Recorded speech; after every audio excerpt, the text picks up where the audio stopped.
Welcome back to the Dark Knight's Tales podcast, a podcast dedicated to horror fans around the world. I'm your host, Tanis Clark, and I'm now glad to present The Palace, written by Jaydeep Shah and performed by Tanis Clark and Sean Anthony.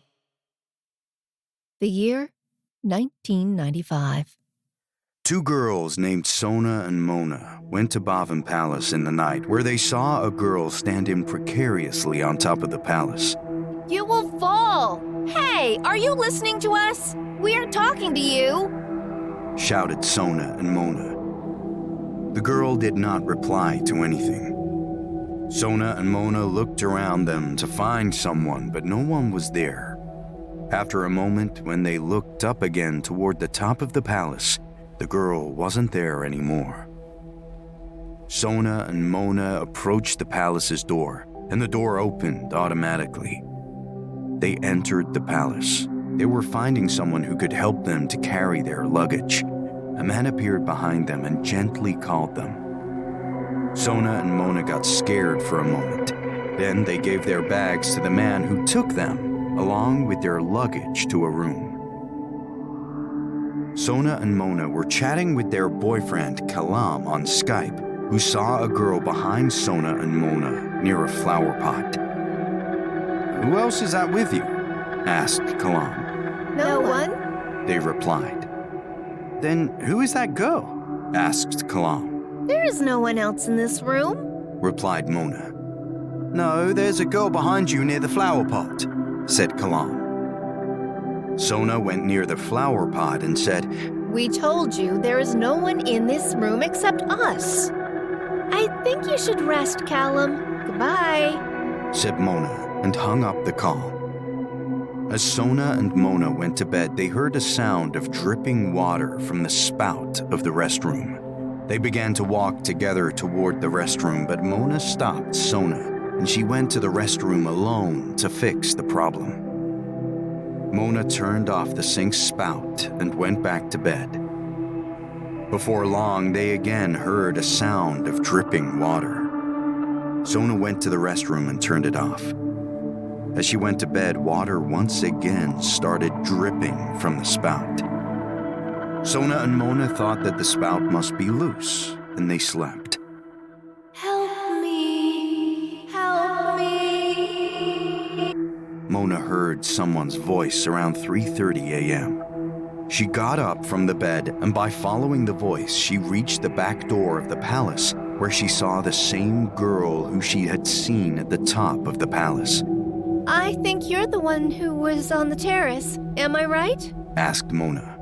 Yes. Replied the girl in a heavy voice. Why were you shouting? What happened? Are you okay? Asked Mona continuously.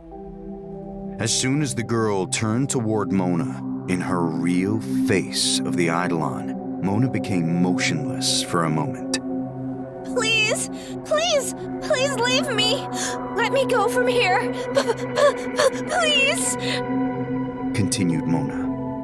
While begging for her life, Mona threw a stone at the eidolon, who caught the stone and threw it aside. I'm sorry. Please forgive me. Apologized Mona. The ghost of the girl held Mona's leg tightly and tossed her on a tree and then on the ground. Blood gushed out of Mona's mouth, ears, and eyes. Still, the eidolon of a girl did not stop. She threw 30 knives at her as they appeared out of nowhere in her hand and ended Mona's life, impaling their way into her body. The next morning, Sona found Mona to be missing and searched for her. Soon she reached the spot where her dead body lay. After looking at Mona's blood, eyes, and every severed body part on the ground, Sona fainted. A member of the housekeeping staff saw Sona falling on the ground, so she reached there and took her back to the room. After a few hours, when she woke up, she called her boyfriend and told him everything. Sorrowful Kalam reached the palace at 7 p.m. He told Sona to pack her luggage so that they could leave the palace. After 2 hours, when she finished her packing, Kalam was not with her. Sona curiously started to look for Kalam. While searching for him, she reached Kalam's car, where she saw Kalam's dead body, lying lifeless in the passenger seat. Sona sobbed. After a few minutes, Sona pulled Kalam out of the car and brought his dead body inside the palace. She put Kalam's dead body on a sofa and went to her room. When she returned to the room, she didn't see her boyfriend's dead body on the sofa or anywhere else in the palace. After a few minutes, Sona went to the terrace where she saw Kalam on a water tank.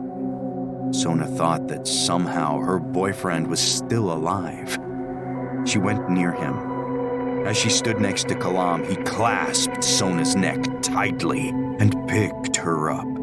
Sona saw the girl's face in Kalam's face, and she comprehended this was the phantom of the girl who had also massacred Mona. Before Sona could do anything to protect herself, the girl's phantom who possessed Kalam's dead body ceased her grip. Sona died too. The phantom of the girl left Kalam's dead body but never vacated Bhavan Palace. Thank you for listening to this episode. This story was originally published in The Revenge, Book 1 of Horror Stories series. If you enjoyed listening to this story, consider buying The Revenge. We will be back on Wednesday with one more scary tale. In the meantime, listen to our previous episodes of Dark Knight's Tales podcast and check out the author's website, www.jaydeepshah.com.